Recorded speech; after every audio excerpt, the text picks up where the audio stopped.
1971 সালের 17 এপ্রিল মেহেরপুরের বৈদ্যনাথতলার আম্রকাননে বাংলাদেশের প্রথম সরকারের শপথ গ্রহণ অনুষ্ঠান সফল করেছিলেন কিছু অকুতোভয় সৈনিক। সংগ্রাম কমিটির সেসব সদস্যদের স্বীকৃতি মেলেনি আজও। তবে জনপ্রশাসন মন্ত্রী বলেছেন, ঐতিহাসিক সে আয়োজনে সম্পৃক্ত সকলেই মুক্তিযোদ্ধা। তাদের স্বীকৃতি দেবার জন্য চেষ্টা চলছে।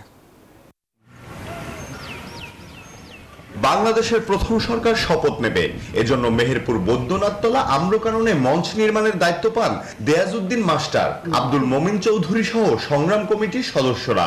গ্রাম থেকে আনা হয় কাঠের চৌকি সহ নানান সরঞ্জাম। বর্তমানে যে মূল স্মৃতিসৌধ আছে, ওই যে লাল বেদি, ওইটা হয়েছিল তখন একটা মঞ্চ।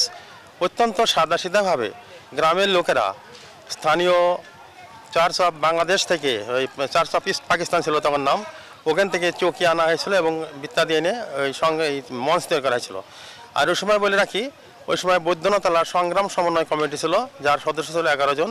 শপথ অনুষ্ঠানে 12 আনসার সদস্য, কোরআন তেলাওয়াতকারী ও সংগ্রাম কমিটির সদস্য আব্দুল মমিন চৌধুরী পেয়েছেন মুক্তিযোদ্ধার স্বীকৃতি। তবে এখনো কমিটির বাকি সদস্য ও জাতীয় সঙ্গীত পরিবেশনকারীরা পাননি রাষ্ট্রীয় স্বীকৃতি। এতদূর কাজ করেছে, তার কোনো একটু সামান্যতম স্বীকৃতি পায়নি এবং এখন অনেকে এই করে বেড়ায়, অথচ আমাদের কোনো খোঁজ কাজ হয় না। খুব দুঃখ লাগে। বিকাশে কম খরচে ক্যাশ আউটের লিমিট বেড়ে 50,000, প্রিয় এজেন্টও 2টা। এদের মুক্তিযোদ্ধা হিসেবে স্বীকৃতির বিষয়টি মন্ত্রণালয়ে উত্থাপন করা হয়েছে, জানান জনপ্রশাসন মন্ত্রী। তারা রেজিস্টার্ড মুক্তিযোদ্ধা এখনো হতে পারেননি।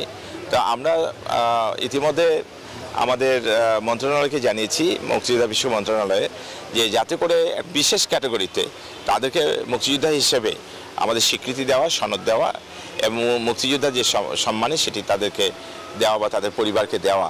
বঙ্গবন্ধু শেখ মুজিবকে প্রধান করে এখানে সরকার গঠন করায় বৈদ্যনাথতলার নাম হয়েছে মুজিবনগর। Desk report, news 24।